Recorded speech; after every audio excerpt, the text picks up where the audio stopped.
We're live. We're live. Here we go. Great to be back and talking about one of our favorite books, The 48 Laws of Power. Right. So, what are we going to do today? So what we're going to do is, since there's 48 laws, so what we were thinking is, let's hit 8 laws at a time, talk about them individually, like we have, and then pick one that would be our favorite out of those 8. You pick yours, I pick mine, and then we share that with the audience and see what their comments are. Cool. And so you want to go through them first? Yeah, quickly we'll go through, because we've done a podcast on each one of these laws, and we broke them down much further. But in a nutshell, law number 1, it's never outshine your master. Law number 2, it's never put too much trust in your friends. Law number 3 is conceal your intentions always. Law number 4 is always say less than necessary. I like that one. Law number 5, guard your reputation at all costs. Law number 6, court attention every time you can and at all cost. Law number 7, get others to do the work for you and take the credit. And law number 8, make others come to you even if you have to bribe them or put bait out there for that. Oof. So, I mean, they are something else, don't you think? Oh, yeah. I mean, they're strictly power moves. And that's the way that I look at them, is they're manipulative and persuasive and underhanded, but they're power moves. They're power moves, yeah. So, all 8 of them. So, you want to pick yours first? Yeah. Go ahead. I mean, it's very difficult because a quick thing, I love the one that says, speak less than you have to. Mm-hmm. Because I really have seen a lot of people, especially in sales, talk their way out of a sale. Yeah. The sale was there. The gentleman or the lady was already buying, but they continue. And they actually, I have seen this. So saying less than it's required, I love that. But yeah, that's not the one I'm going to pick. Well, on that point, people think of a salesman as a talker. Yeah. As somebody who can, have you going and coming and can talk you around. But the reality is, a salesperson, from my perspective, is someone who can listen. That's right. And a lot of people can't listen. They don't listen. I mean, I'm guilty of it too. Yeah, we all are, until we get to a point where we start realizing that the body language of the person that we're in front of, it's extremely important. Yeah. And so if you read the body language, that will guide the interview. Body language, what they're saying, the tone. The tone. I've been to meetings of top producing people, and I remember one guy in particular, and you've probably heard this, is you're as good as the questions that you ask. And these are salespeople. Mm-hmm. And another thing was interesting. The guy who was running the meeting, this was for the $1 million round table, the top of the table, they were the ones presenting. Uh-huh. And he says, you'll notice, look at the guys in the front row. They're all in short sleeve shirts, not t-shirts, but button down short sleeve shirts, and they look nerdy. These are the top salespeople in the nation, internationally. They're nerdy looking guys, at least in the financial industry. Uh-huh. It's not your super suave looking suited up guy, is what he was trying to make a point. Mm-hmm. These guys are just really good at asking questions. Anyways, we're veering off, but so anyway, I like that one. I also like the one that says court attention. Yeah, but you got to pick one. I know. So pick your one. Okay, well, the one that I picked over these 8, which was extremely difficult, I actually stayed up last night breaking it down, and then I broke it down to three, and then those three to two, and then that two to one. My favorite, the one that I have to pick for first place, is guard your reputation at all cost. I have to pick that one, even though it's extremely difficult to go with that one because the others are, there's two or three of the others that I really, really like a lot. But to guard your reputation at all cost, I find myself saying very often, and I've been doing this for many years, saying, your reputation precedes you, or my reputation precedes me. And so, a lot of the good things that I have done has been with people that I felt I could trust because of the referrals that I've gotten from them. This person is good. This person's word, means something. The reputation is stellar. And nobody's perfect. Okay? We make mistakes all along our ways. However, if we own up to our mistakes, that safeguards your reputation. Hey, you know what? I did this mistake. I had to learn from this, but this is what I can bring to the table. We're going to fix this, because nobody's perfect. By going in there, and reputation with me, I picked that one, number one. Okay? Number one, guard your reputation at all cost. Yeah. I do that. And one of the ways that I guard it is by making sure that my intentions are noble. So, that one is the top. Okay? Guard your reputation at all cost. But my intentions are always to try my best with what I've got and take care of the customer in the best way possible. Yeah. By doing that, by your intentions being, let's say, noble in that sense, then You want to hit that? I can't. So I think that's a very important call, but I can't take that right now. your reputation is something that, especially in business, but it doesn't have to only be in business. But let's say in business. No. I'm going across the board. I'm talking about personal, business, Absolutely. family. It's extremely important in family. But let's say in a business setting, because Right. this is your livelihood, this is how you make money.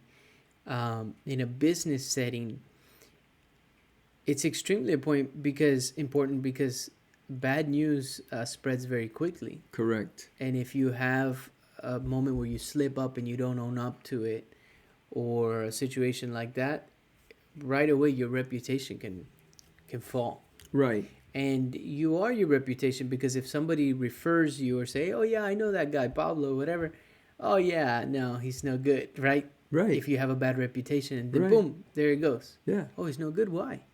And so it makes sense in the business setting, but also, like you're saying, it's across the board.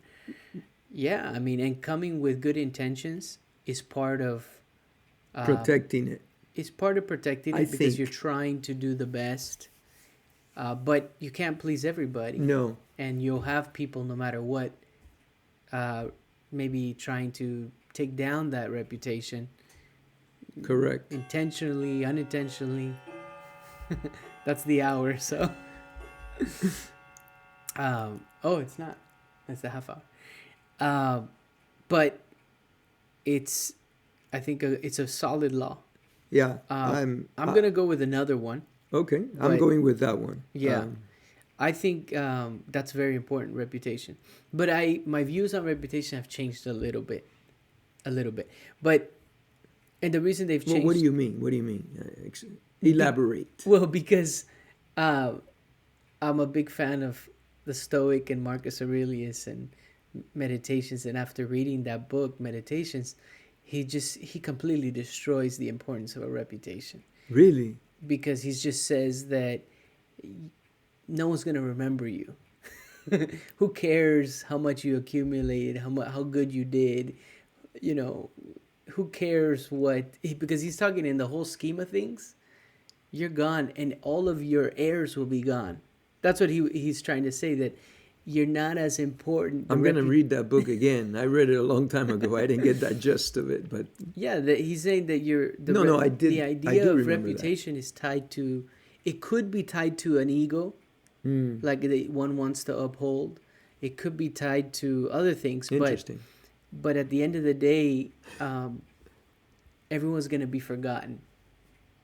Okay, so which one did you pick? Okay, so, which, by the way, I want you to tear down my pick too. Let's see if I can.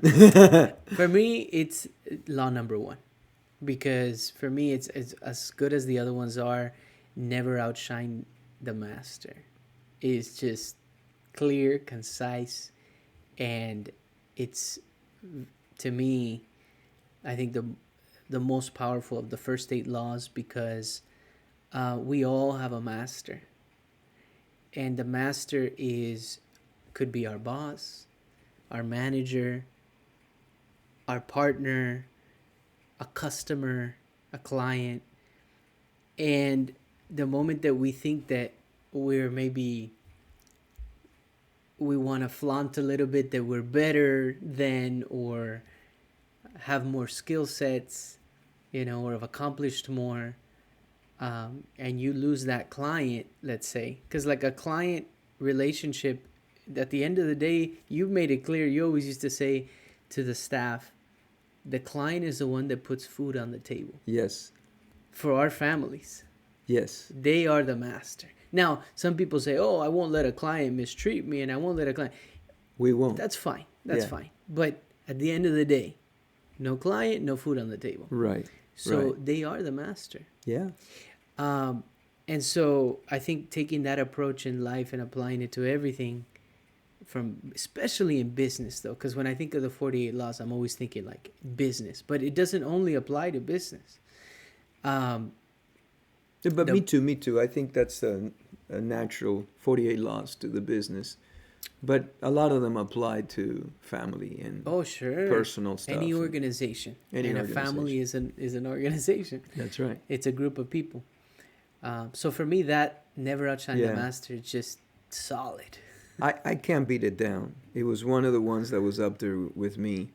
Well, it's tremendous, yeah. What would be the argument, let's say, against it? Let's say that... Well, I remember an interview that Robert Greene did, and I forget with who, but the guy was really sharp. I don't know if Peterson, it was Patrick. Maybe? Huh? Was it Jordan Peterson, maybe?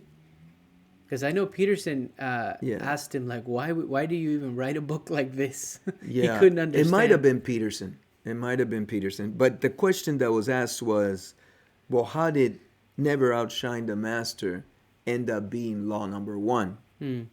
Because in the foreword to that interview, Robert Greene was saying, well, no, these are the 48 laws of power in no particular order. Right. But then it was revealed in that interview, and he's had this a couple interviews, but I remember specifically with Patrick Bet-David, he said, there were, initially I had like 60, I want to say 62 or 58 or something like that. There were more than 48. He had to cut it down. Right. And then Patrick said, well, I'd love to know what the other laws were. And he says, well, they were, as I reviewed them, I think his publisher said, hey, we need to cut this down. You can't have 48 laws. And so he started looking at the laws, and he says, well, the ones that I took out were kind of interwoven into these here. Yeah.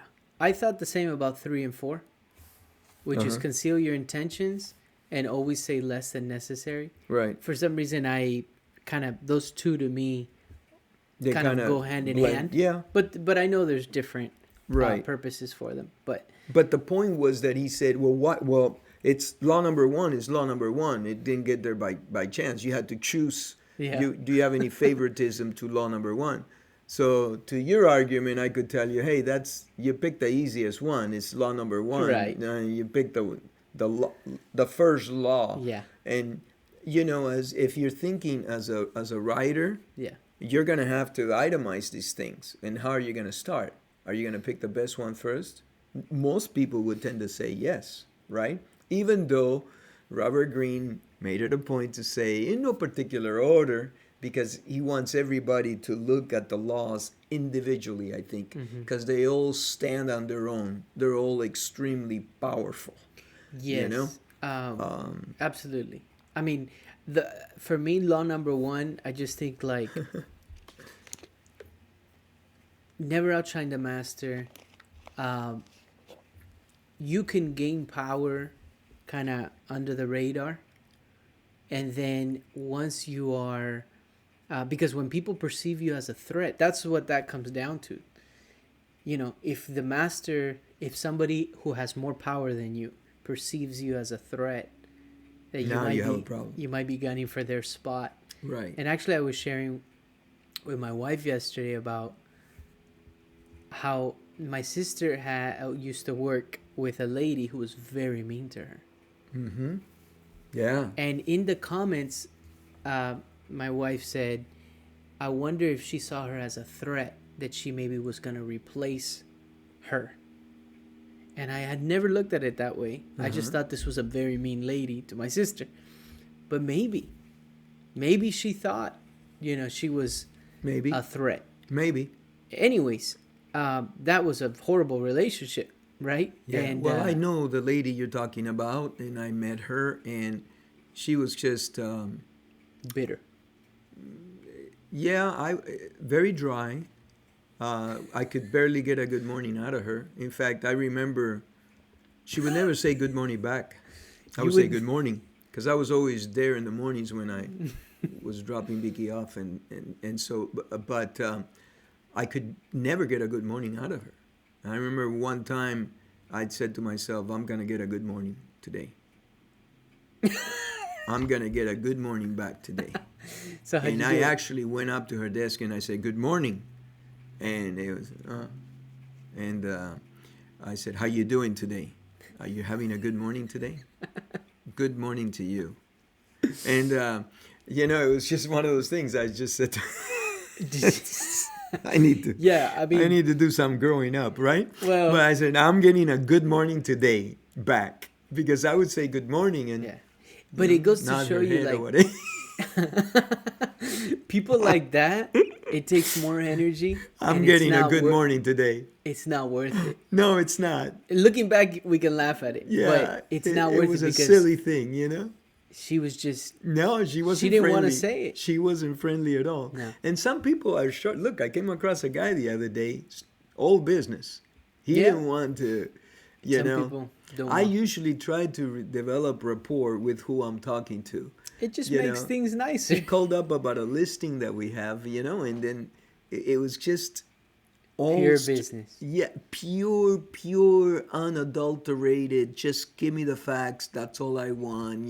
This and that, and you got to respect that also. Sure. It's not my style, because I like to build rapport, like the call we just had. Right. We went, Yeah, talked about the city, talked about a little bit about the family, how long they've been there. It only really, truly takes a minute. But some people, that's not their style. That's not their style. And you have to respect that too. Sure. Because you can work with different kinds of people. And I want to think that I've done a little bit of growing up, ever since because it's been a few years, but I was determined. Yeah. I'm getting... No, some people, that's the way. So I don't know if she perceived her as a threat. But at the end of the day, never outshine the master to me is just the moment you are perceived as a threat. You may be a threat, but you're under the radar. People don't know you're gunning for the position. You conceal your intentions, right? Yeah. But then the moment you have more power, it's maybe too late at that point. The master at the time who had more power doesn't have that power, because there are games that are played, and we've seen it in corporate settings, and we know of this. Yes. And I saw it where there's a lot of backstabbing going on. And also behind the scenes, they see somebody trying to do something that's out of the normal, and if you don't fit the mold that corporation and what they want you to do, they will stunt you very quickly. They'll just shoot it down. Absolutely. And they'll make maneuvers so that happens. And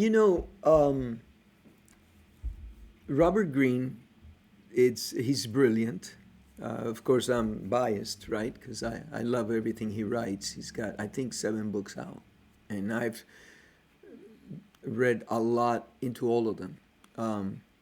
But one of the things that he says that really struck with me, and it refers to never outshine your master, the one law that you picked as best for you.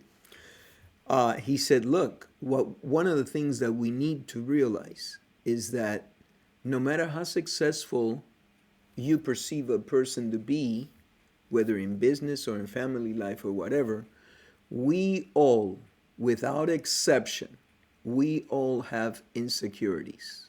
Sure. To one extent or another. Mm-hmm. And so, the master that you perceive as very, very successful has his own insecurities. Yeah. And if you hit that point, if that hot button, if you touch, expose it. if you because or you might come into that realm because your computer skills all of a sudden are taken off. You've been studying late at night, and then now how to do certain things that maybe he was only preview to in that corporation because he had that expertise. We know of a gentleman that has government contracts, and a couple of those government contracts are in serious danger because the one particular guy that knows how to fix all these programs within that application, okay, is somewhat ill. And there's no one else in the company that can do what he does. Yeah. Can you imagine? And so those 2 government contracts are in jeopardy. Okay? And so it's amazing that no one else was trained in that arena to be able to say, hey, I can play backup to this. So in my eyes, he did a very good job in, protecting his position. His job. Yeah.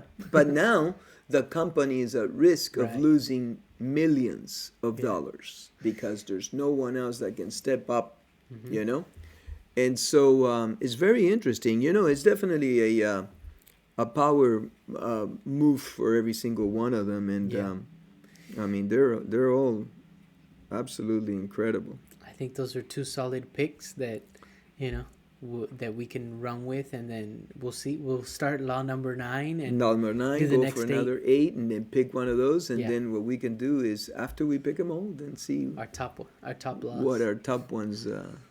And we should, even though we haven't, no, but we should, yeah. Because I was gonna say let's go back to that, but no, we made our picks. So on the first 8, yours is Law 1. never outshine the master, right? Yeah. And mine is guard your reputation at all costs. I like it. All right. Fair enough. I'll wrap it up there. All right.